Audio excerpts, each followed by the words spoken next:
आप बैठ जाइए। નમસ્કાર. કુંભ बैठ जाइए। ભાગદોડ પ્રશ્નો અને એ પ્રશ્નો પર એક એવો અવાજ ઉઠે છે જે સ્વયં શંકરાચાર્ય તરફથી હોય છે. પણ એ અવાજ ઉઠતાની સાથે જ જો શંકરાચાર્યજી આવીને એવું કહે કે એમને ધમકીઓ મળી રહી છે, સંવાદની જગ્યાએ કે તર્કબદ્ધ વાત કરવાની જગ્યાએ એવા જવાબો આવી રહ્યા છે જે અપેક્ષિત નહોતા, તો આ વાતને આપણે કઈ રીતે લઈશું? આ પ્રશ્ન આપણી સામે છે. આપણી સાથે शंकराचार्य अविमुक्तेश्वरानंद जी जोड़ाया છે. आपका बहुत स्वागत है शंकराचार्य जी। और मेरा पहला प्रश्न आपसे ये है कि भगदड़ मचने के बाद आपका बयान आना और उसके ऊपर से जो प्रतिक्रिया आनी, संत समाज में इतना बंटवारा क्यों सामने आया? बाकी सबकी राजनेताओं की तो बात छोड़ देते हैं। ऐसा है कि हम लोग यहाँ पर कुंभ में धर्म लाभ के लिए आए हुए हैं। ये यहाँ पर गौ माता की प्रतिष्ठा के लिए चला रहे हैं। जो लोग यहाँ पर आ रहे हैं उनसे संवाद स्थापित कर रहे हैं। और जब यहाँ पर किसी को पीड़ा होती है तो स्वाभाविक है, इस समय कुंभ का जो क्षेत्र है वो पूरा एक परिवार बन गया है। तो परिवार जैसे जब हम यहाँ रह रहे हैं और उसमें से कुछ लोगों को अगर चोट लगेगी, कुछ लोगों की अगर मृत्यु हो जाएगी, कुछ लोगों को अगर परिस्थिति विपरीत हो जाएगी, तो उनके प्रति क्या हमारे मन में संवेदना नहीं जागेगी? और अगर वो संवेदना जागती है और हम उसको प्रकट कर देते हैं, तो उसके लिए हमको अगर दोषी कहा जाता है तो हम उसको स्वीकार करते हैं, सिर झुका करके स्वीकार करते हैं कि भैया हम दोषी ही हैं, लेकिन हमारे मन में उनके प्रति संवेदना है, ये बात सही है। जहाँ तक आपने कहा कि 2 फाड़ और 4 फाड़, अब ये तो सदा से रहा है। कुछ लोग जो है सत्ता के साथ रहते हैं, कुछ लोग परम सत्ता के साथ रहते हैं। तो हर व्यक्ति अपना छोर चुन लेता है कि हमको किस छोर पर रहना है, तो उसी अनुसार 2 फाड़ सदा से हो जाता है। आज भी हो गया है, आगे भी होता रहेगा। हम जो दबे कुचले लोग हैं उनके साथ अपने आप को खड़ा रहने से संतुष्ट महसूस करते हैं। हमको लगता है कि हम सही जगह पे हैं। हमको राजसत्ता उतनी प्रभावित नहीं करती है, इसीलिए हम अपनी जगह पे खड़े हैं और उनके लिए हम आवाज उठा रहे हैं और उठाते रहेंगे। भारतीय सनातन व्यवस्था हमेशा धर्म सत्ता को राज सत्ता से ऊपर रखती है, पर क्या ये प्रश्न आपसे नहीं पूछा जाएगा कि सारे महाकुंभ में कुछ ना कुछ ऐसा होता रहा है, ज्यादातर महाकुंभ में, कि जहां पर भगदड़ मचती है, लोग घायल होते हैं, प्रभावित होते हैं, हर बार इस्तीफे नहीं मांगे जाते? हाँ जी, हर बार इस्तीफा नहीं मांगा जाता मुख्यमंत्री का? हाँ ठीक है। ऐसा है कि हर बार भगदड़ मचती है, इसलिए मेरे समय में भी भगदड़ मच जाएगी और लोग मर जाएंगे, ये तो बहुत अच्छी कहानी है। फिर तो बहुत छूट दे दिया आपने कि अब भविष्य में जितने भी कुंभ होंगे उसमें जो भी व्यवस्थापक मुख्यमंत्री या जो भी मेला अधिकारी होगा वो कह सकेगा आपके हवाले से कि ये तो अब निरूपित हो चुका है, एक सिद्धांत बन चुका है कि भगदड़ तो मचेगी ही अगर कुंभ है।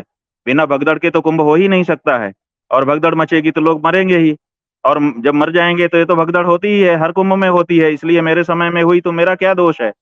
बहुत सुंदर, इतना सुंदर सिद्धांत अगर आप लोग स्थापित कर दें फिर बात ही समाप्त हो गई, फिर तो सबको पता हो। लेकिन इसकी घोषणा करनी चाहिए थी जब कुंभ आपका शुरू हो रहा था, उसी समय आपको घोषणा कर देनी चाहिए थी कि हर कुंभ में भगदड़ होती है, कुछ लोग मरते हैं, इस कुंभ में भी भगदड़ होगी, कुछ लोग मरेंगे, हमें दोष न दिया जाए, ऐसा पहले कह दिया जाना चाहिए था। एक शर्म की बात है कि आप इस तरह का निरूपण कर रही हैं। ऐसा कोई निरूपण हो सकता है कि हर कुंभ में भगदड़ होती है इसीलिए इस कुंभ में भगदड़ होगी? और दूसरी बात यह है कि आप पिछले कुंभ से अगर कह रही हैं कि पिछले कुंभ में भी भगदड़ हुई थी, आपको याद होना चाहिए, निकाल करके देख लीजिए कि उस समय जो प्रभारी मंत्री था उसने इस्तीफा दे दिया था, अभी के मुख्यमंत्री ने नहीं दिया। कहने की जरूरत नहीं पड़ी थी, पिछली बार जब भगदड़ हुई थी जो प्रभारी मंत्री था उसने इस्तीफा दे दिया था, याद करिए आप। कहने किसी को इसका इस्तीफा मांगना नहीं पड़ा था, उसके अंदर खुद जमीर था, उसने इस्तीफा दे दिया था। आप अगर पिछले कुंभ से इस कुंभ की और पिछली भगदड़ से इस भगदड़ की तुलना करना चाहती हैं तो आप पिछले कुंभ के भगदड़ के बाद जो प्रभारी मंत्री था उसके इस्तीफे के बारे में चर्चा करिए। अभी क्यों नहीं ऐसा हो रहा है? अभी क्यों नहीं दे दिया जा रहा है? और ये सिद्धांत निरूपित करना कि हर कुंभ में भगदड़ तो होती ही है, लोग तो मरते ही हैं, ये तो बिल्कुल गलत तथ्य है, बिल्कुल हम इसको अस्वीकार करते हैं और ऐसा सिद्धांत निरूपित करने वाले की निंदा करना चाहते हैं। हमको बहुत खराब लगा ये। ये कहाँ से सिद्धांत बन सकता है कि हर कुंभ में भगदड़ होती है और मरते ही हैं लोग? अरे, व्यवस्थापक की गलती से होता है। जब व्यवस्थापक नहीं भीड़ इकट्ठा करके उनकी सुरक्षा कर सकता है तो क्यों आमंत्रित करता है? एक भी व्यक्ति अगर आपकी व्यवस्था में मारा गया, आपको उसका दोष है। और भगदड़ तो मचेगी ही और लोग मरेंगे ही, और हम बिल्कुल निर्दोष रहेंगे, निष्पाप रहेंगे। ये जो लोग कर रहे हैं, ये लोग अपनी गलती पे पर्दा डालने के लिए कार्य कर रहे हैं, और ऐसा सिद्धांत जिसने भी आपको सिखा करके कहा है कि आप ये पूछिए और इस तरह से निरूपण करिए, वो बिल्कुल गलत कर रहा है। हम उसके खिलाफ हैं। हमको बहुत बहुत बुरा लग रहा है। कोई नहीं सिखाता ऐसा स्वामी जी। एक माने और माने आप बताइए कि किसी की मृत्यु जो है वो इसलिए जायज हो सकती है कि हर कुंभ में भगदड़ मचती है? नहीं, मैंने जायज़ नहीं ठहराया। मेरा ये प्रश्न था तो कि पहले फिर आपने आपने कहा ना कि हर कुंभ में भगदड़ तो मचती ही है। तो मचती ही है, तो फिर तुम्हारी व्यवस्था कहाँ गई फिर? फिर तो जैसा पिछला कुंभ था वैसे ही तुम्हारा कुंभ हो गया, उससे विशेष कहाँ हुआ? तुम्हारा कुंभ तो विशेष होना चाहिए था ना। तुम तो कह रहे थे कि मैंने पूरी व्यवस्था करी है। तुम तो कह रहे थे कि 40 करोड़ आने वाले हैं और 100 करोड़ की मैंने व्यवस्था की है। तो जब 100 करोड़ की व्यवस्था में 40 करोड़ आ रहे हैं, तो फिर व्यवस्था तुम्हारी बिगड़ क्यों जा रही है? हुँ। उन संतों का क्या करें जो ऐसा बताते हैं कि मृत्यु होती है, यहाँ पर आने से मोक्ष मिल गया। उनका जैसे आज श्री श्री रविशंकर का भी आया बयान कि लोगों की वजह से ये भगदड़ हुई है, और ये जो सब बोलते हैं वो बहुत प्रभावी माने जाते हैं, उनको ज़्यादातर लोग सुनते हैं। इतने बड़े पद पे बैठे हुए लोग, बाबा बागेश्वर से लेकर श्री श्री रविशंकर महाराज तक लोग जब ये बताएँगे, तो क्या लोगों के मन में द्विधा नहीं आएगी कि संत जो कुंभ में जाकर धर्म संसद में धर्म की बात करने वाले हैं, धर्म की चर्चा करने वाले हैं, वहां से निष्कर्ष क्या मिलेगा हमें? देखिए, जो कोई संत होगा, कोई महंत होगा, कोई आचार्य होगा, कोई विद्वान होगा, वो अपनी बात कह सकता है।